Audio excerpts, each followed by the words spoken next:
home before the streetlights come on. Your mother said it from the screen door at 10 in the morning, in a yellow housecoat, holding a cup of coffee. You were already on your bike. You were already gone. You waved at her without turning around because she had said the same 5 words every summer day of your life since you were old enough to walk. And you would hear them again tomorrow morning at 10 and the morning after that until you were too old to be sent outside. And by then she would have stopped saying them and you would have stopped noticing.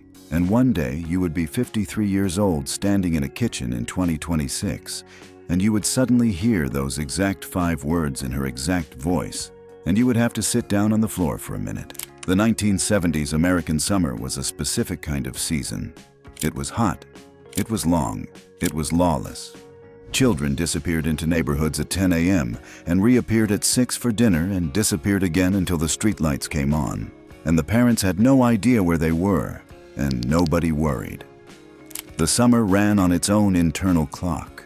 A clock measured in popsicles and mosquito bites and skinned knees and the smell of warm asphalt and the hum of the cicadas at dusk. For the next 30 minutes, we are going back inside that summer. The exact summer. Your summer. 25 things every American kid did every summer in the 1970s, and not a single one of them, in any meaningful way, still exists. Number 1. Drinking from the garden hose. Mid-afternoon, 96 degrees. You were on the lawn, in the backyard, sweating through your striped t-shirt, and you were thirsty. You did not go inside. You did not ask your mother for a glass of water. You walked over to the green rubber garden hose coiled around the metal hanger on the side of the house. You turned the spigot. You let it run for 30 seconds to flush out the warm water that had been sitting in the hose all morning. And then you put your mouth directly on the metal nozzle and you drank. The water tasted like rubber and metal and lawn. It was warm at first, then cold. It splashed all over your face. You stood up, wiped your mouth on the back of your hand, and you went back to whatever you were doing. There were no questions about chemicals leaching from the hose. There were no questions about lead. There were no questions about whether the water was potable. The hose ran. You drank. Today, parenting forums treat garden hose drinking as a public health issue. In 1976, it was simply how children stayed hydrated for 3 months a year. Number 2. Catching fireflies in a mason jar. The minute the sun went down, around 8:30, the backyard started to glow. Tiny green-yellow lights drifted up from the grass, 3 or 4 feet off the ground, blinking slowly. You ran inside. You found a glass mason jar. You poked holes in the metal lid with a kitchen knife. You added a few blades of grass at the bottom because somebody had told you the fireflies needed grass. And then you went back out and you spent the next hour alongside 3 or 4 other kids from the neighborhood, running barefoot through the wet grass, cupping your hands around small glowing insects. The jar sat on your nightstand all night. The lights blinked, slower and slower, until they stopped. In the morning, your mother made you let them out. By next summer, they were extinct in your suburb. The pesticides got them. The lights got them. The lawn services got them. Today, suburban firefly populations are 90% gone. The mason jar on the nightstand, slowly going dark by midnight, is a memory most American children under 30 do not have. Number 3. Sleeping with the windows open. You did not have central air conditioning. Your parents had a single window unit in the master bedroom, and it ran from 8 p.m. to 6 a.m., and that was it. Every other room in the house, including yours, had a window open and a box fan in it, and the breeze came in smelling like cut grass and asphalt and the neighbor's barbecue. You slept on top of the sheets in your underwear. You heard the cicadas. You heard the cars going by on the highway 3 blocks over. You heard the neighbor's dog barking at nothing. You heard your father snoring through the wall. The whole house breathed at night, and the neighborhood breathed with it. And every house on your street was in the same sweltering, fan-cooled state. Today, 90% of American homes have central air. Children sleep in sealed boxes at 68 degrees. They will never know what it sounds like to fall asleep with a screen door slamming 3 houses down. Number 4. The ice cream truck. Around 3 p.m., on a hot afternoon in July, you would hear it first as a faint, tinny musical sound somewhere far down the block. The melody was always the same one or two songs. Pop Goes the Weasel, or The Entertainer, or Turkey in the Straw. It got louder. It came around the corner. Children erupted from yards in every direction. They ran inside, screaming for change. Mothers came to screen doors with quarters and singles. The truck stopped. A line formed. You bought a bomb pop or an orange push-up or a choco taco or a strawberry shortcake bar. The man inside the truck was named Sal, or Tony, or Dave, and he had been driving the same truck through the same neighborhood since 1968. You ate the popsicle as fast as you could before it melted down your wrist. The truck pulled away. The music faded. By 5 p.m., you had a sticky red mouth and a sticky red shirt, and your mother was not happy. The neighborhood ice cream truck still exists, technically, but in a vastly diminished form. The chase, the music, the line, the man named Sal, that is mostly gone. Number 5.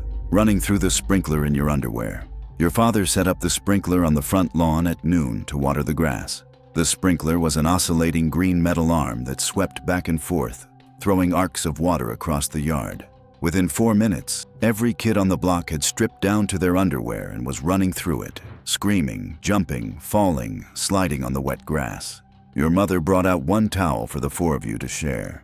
The water made temporary mud. Your underwear was completely soaked. The neighbors saw. The neighbors did not care. Everybody was doing it. Today, a child running through a sprinkler in their underwear in the front yard would result in at least one phone call to somebody. In 1976, it was simply summer. Subscribe to this channel the way you used to drink from the garden hose, without thinking, without permission, just because it was there. Number 6. Bomb pops and otter pops and freezer pops you bit the top off of.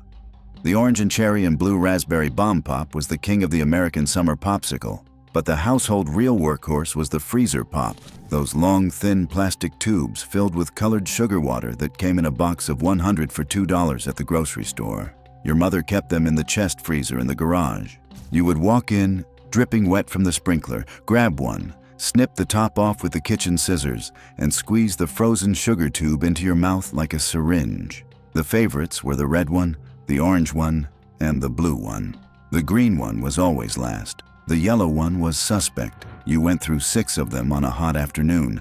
Your tongue was bright red for 3 hours afterward. The freezer pop still exists, but the cultural ritual of the chest freezer in the garage as a free pop dispensary has largely disappeared. Number 7. The slip and slide. The yellow plastic strip, 12 feet long, that you laid out on the front lawn and connected to the garden hose. The plastic was thin and slippery when wet. You ran across the yard in your bathing suit and you launched yourself face first onto the wet plastic, and you slid the entire length of it, sometimes farther, sometimes onto the dirt at the end. The slip and slide was responsible for an estimated 9,000 emergency room visits a year in the late 1970s.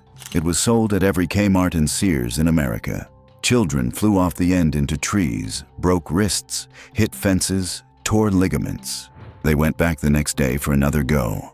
Wham-O sold 7 million units. Today, the slip and slide still exists in a much litigated, heavily warning labeled form. The original yellow plastic strip on the front lawn, attached to a hose with no parental supervision, is mostly gone. Number 8. Coppertone tans and the smell of suntan lotion.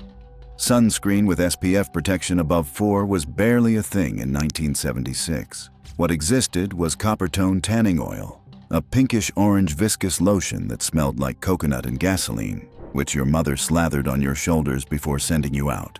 The goal was not to prevent sunburn. The goal was to get a deep, even brown tan.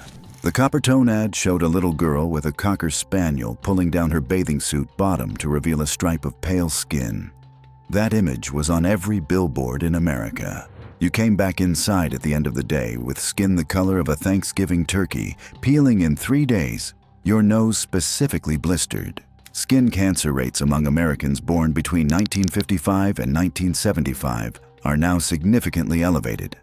The Coppertone child is still in our cultural memory. The smell of that orange lotion still exists.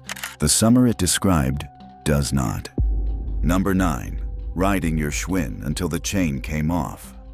The Schwinn Stingray, with the banana seat and the high handlebars, was the universal summer transportation device of the American 1970s child.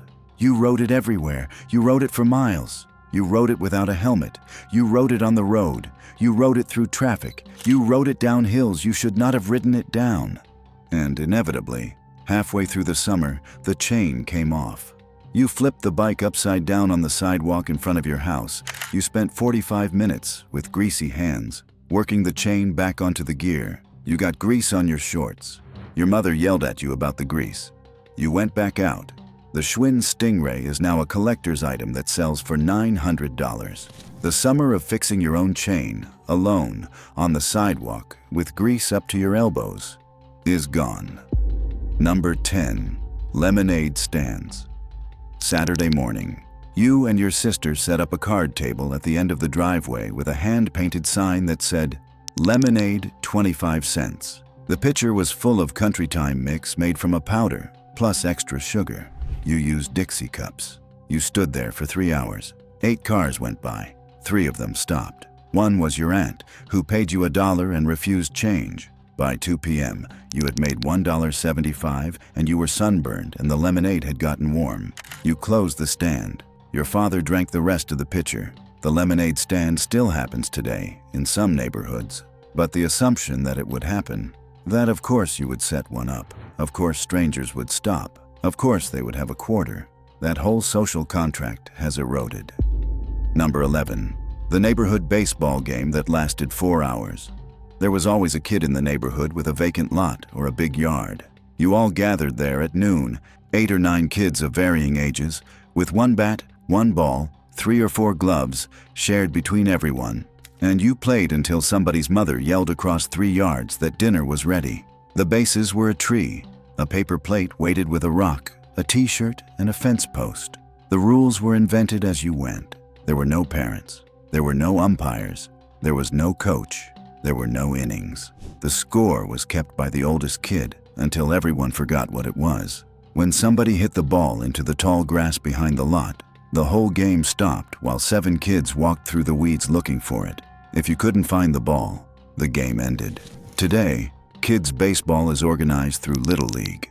With leagues, scheduled games, parents on the sidelines, equipment provided. The unsupervised, all-day, made-up rules version of the neighborhood baseball game has effectively vanished from American childhood. Number 12. Mosquito bites covered in pink calamine lotion. By July, you had 35 mosquito bites on your legs. Your mother kept a pink bottle of calamine lotion in the medicine cabinet. She would dab it on each bite with a Q-tip while you sat on the edge of the bathtub. And within an hour, your legs would be polka-dotted with chalky pink spots that itched less but looked ridiculous. You went back outside. You got more bites. The cycle continued for 3 months.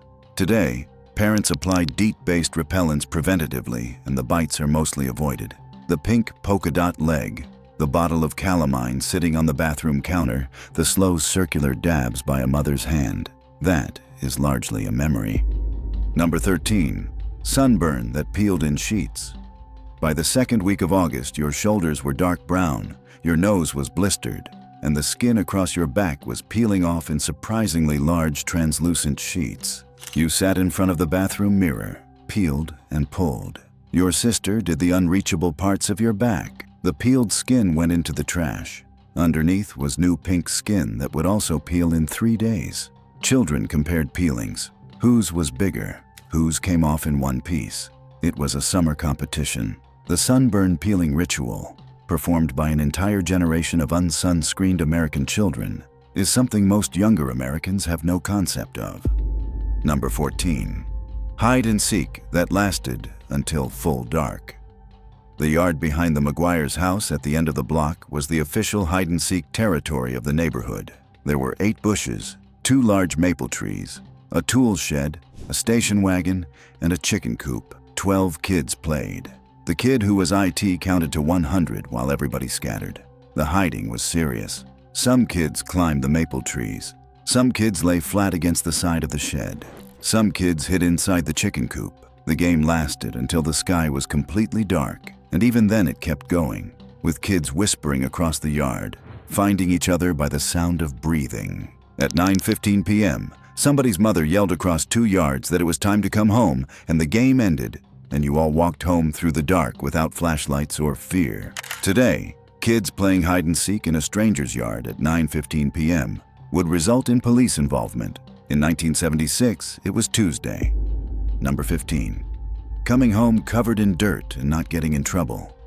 You walked in the back door at 6 p.m. for dinner. You were filthy. Your shirt had grass stains. Your shorts had a tear in them from climbing the chain-link fence. Your face had a streak of dirt across one cheek from the dive into second base. Your mother looked at you, sighed, said, "Go wash up," and that was the entire response. There was no lecture. There was no scolding. There was no clean clothes only requirement at the dinner table. You went to the bathroom, rinsed your hands and face, came back, sat down, and ate. The dirt was understood to be the natural byproduct of being a child outside in summer. Today, parents have rituals, wipes, hand sanitizers, clean clothes requirements, post-outdoor protocols. In 1976, you were dirty, you were fed, you went to bed, and you started over the next morning. Number 16. The watermelon cut on the picnic table outside. Sunday afternoon, your father took an actual whole watermelon, the size of a small bowling ball, set it on the green metal picnic table in the backyard, and cut it into long crescents with a butcher knife. Each kid got a slice. You ate it standing up, leaning forward, juice running down your chin, seeds spit directly into the grass. There were no plates. There were no napkins. There was no fork. The seeds went into the lawn, and your father said one of them would grow into a watermelon vine, which was a lie. But you believed it for years. The watermelon on the lawn ritual still exists in some American households. The seedless watermelon, the plate, the fork, the wet wipe, those did not exist. The whole event was sticky, primitive, and perfect. Number 17. The drive-in movie in your pajamas. Saturday night. Your father loaded the family into the station wagon at 7:30 p.m. The kids were already in pajamas. He drove to the drive-in theater on the edge of town. He paid $4 at the gate. He pulled up to a metal post with a speaker on it, hooked the speaker over his rolled-down window, and the movie started at 9:15 when it was finally dark. You started in the back seat. You ended up asleep on the way home, in the way back of the station wagon, with your sister asleep next to you, both of you in pajamas, mouths open, while your father drove home with the speaker still hanging from the window because he had forgotten to put it back. The drive-in was a fixture of American summer life until about 1985. Today, the few that remain are tourist novelties. The pajamas in the station wagon at the drive-in is essentially extinct. Number 18. The public pool that was open until 9 p.m. Every American town had one. A municipal pool with a high dive and a low dive and a snack bar that sold hot dogs and Frito-Lay chips and Charleston chews. You walked there. You walked to the pool, alone, with your sister at age 9, in a swimsuit and flip-flops, with a quarter in your pocket. You stayed for 6 hours. You came home with chlorinated hair, sunburned shoulders, and a stomach full of vending machine snacks. The pool was the social center of the neighborhood for the entire summer. Today, parents drop kids off at the pool by car and pick them up by car, and most municipal pools have closed because of liability and budget concerns. The walking to the pool alone at 9 ritual is largely over. Number 19. Roller skating in the driveway. Not rollerblades. Metal roller skates with leather straps and a key that you used to adjust the size to fit your shoes. You sat on the front steps, you strapped them on. You skated up and down the driveway, around the cul-de-sac, past the neighbors. You fell. You scraped your knees. The metal wheels made a low rumbling sound on the concrete. Roller skate keys hung on chains around the necks of every American child between 1972 and 1980. The metal skate and key system was almost completely replaced by inline skates by 1990. Today, almost no American child under 30 has ever seen a roller skate key, much less owned one. They are sold on eBay as antiques. Number 20. The neighborhood 4th of July with fireworks bought at the county line. Your father drove an hour to the next county where fireworks were legal. He came back with a brown paper bag containing bottle rockets, Roman candles, M80s, sparklers, and one small box of mysterious Chinese character firecrackers that nobody could read. On the night of July 4th, every father on the block was lighting his own private fireworks display in the middle of the street, often after several beers, with all the neighborhood kids watching from the lawn, eyes wide, occasionally getting hit by sparks. There were no professional pyrotechnicians, there were no permits, there were no fire trucks on standby. There were also, statistically, more fireworks-related injuries per capita than at any other time in American history. The summer street block fireworks show is now mostly illegal. And tell me, in the comments, two things: the exact phrase your mother used to call you home at the end of a summer day, the specific words she used, in the specific voice she used, and the flavor of your favorite popsicle, the exact one. The one you would buy first when the ice cream truck came down the street. Both. I'm reading every single one. Number 21, the transistor radio under the pillow. You took your father's small Sony transistor radio under the covers at night when it was too hot to sleep, and you listened to the AM Top 40 station with the earphone in one ear while crickets chirped outside your open window. The DJ played Frampton Comes Alive and Hotel California and Stayin' Alive and Boogie Nights, and you fell asleep at 11:30 with the radio still going, and your mother came in at midnight and turned it off. The transistor radio was the personal soundtrack device of American summer for a decade. The Sony Walkman would replace it in 1979, and headphones would replace earphones, and eventually the whole physical apparatus would migrate to the phone. The summer of falling asleep with a tinny AM station playing under your pillow is a sensory memory that no kid born after 1985 will ever have. Number 22. The corner store that sold candy by the piece. 2 blocks from your house was a small store run by a man named Ernie or Tony or Sal. You walked there alone with a quarter. You spent 15 minutes at the candy display, picking individual pieces. 3 Swedish fish at a penny each, 2 lemon heads, a Tootsie Pop, a Bazooka Joe, a watermelon Jolly Rancher, a piece of bubble yum, a slow poke. The man behind the counter put each piece into a small brown paper bag.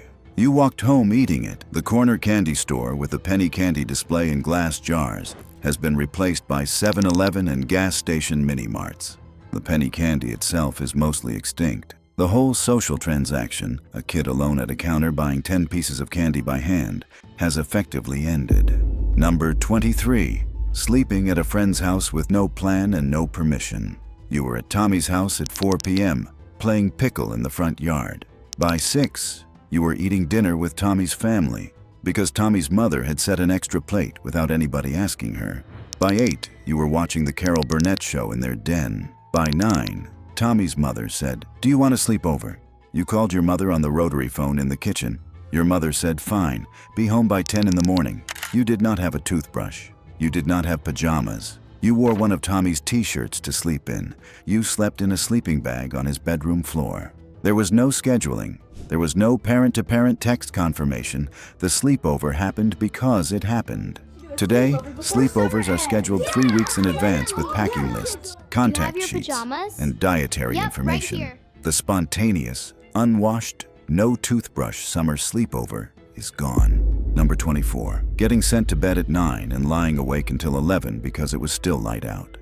The 1970s American summer evening did not get fully dark until 9:15 p.m. or later. Your bedtime was 9. You went to bed in a bedroom with the windows open, pink and orange light still streaming through the curtains, the sound of the neighbor kids still playing in the cul-de-sac, the cicadas at full volume, and the smell of cut grass coming through the screen. You lay there. You did not sleep. You listened. You watched the light slowly drain from the room. You finally fell asleep around 11, with the cicadas still going, and the streetlight outside your window casting a pale yellow rectangle on your wall. The summer evening, with its specific quality of light and sound and that particular feeling of being a child, sent to bed too early on a beautiful night, is something you remember in your body more than in your mind. Number 25. The streetlights came on. There was always one specific moment every summer evening when the entire neighborhood paused. It was 8:45 or 9 p.m. The sky was finally beginning to deepen from blue to gray. And then, all at once, in unison, the streetlights along the block came on. They started as a faint orange glow, warmed up to full sodium yellow, and clicked into life. Every kid in the neighborhood, across every yard, in the middle of every game, looked up. The streetlights were on. That meant it was time. You said goodbye to your friends. You picked up your bike. You ran home. Your mother did not have to call. The streetlights had called for her. You came in the back door, dirty, mosquito-bitten, sunburned, exhausted, and the dinner was already on the table or already over, and the day was done. You will not have that moment again. The streetlights still come on every night, but your mother is not in the kitchen waiting for you anymore. The neighborhood is not full of kids running home in unison. The internal clock that connected an entire generation of American children to the rhythm of dusk is gone. Most of those kids are now grandparents. Most of those mothers are gone. The streetlights still come on. There is just nobody running home anymore. So that's the list. 25 things every 1970s American kid did every summer, almost none of which happen anymore. The summer was long. The summer was hot. The summer was lawless and dirty and sunburned and dangerous and free in a way that no American childhood is permitted to be in 2026. We were outside for 12 hours a day. We were not supervised. We drank from the hose. We rode our bikes for miles. We caught fireflies and we lost teeth. And we fell off slip and slides and we slept with the windows open and we came home covered in dirt. And we did it all again the next morning. That entire mode of being a child, in summer, in America, has effectively ended. Some of it ended for good reasons. Most of it ended because the world changed around us. We miss it. We miss the version of ourselves that lived inside it. We miss the mother who stood at the screen door at 6 p.m., yelling our name across 2 backyards. If this hit you somewhere deep, you know what to do. Subscribe. Share it with someone who ran home when the streetlights came on. And I'll see you next time.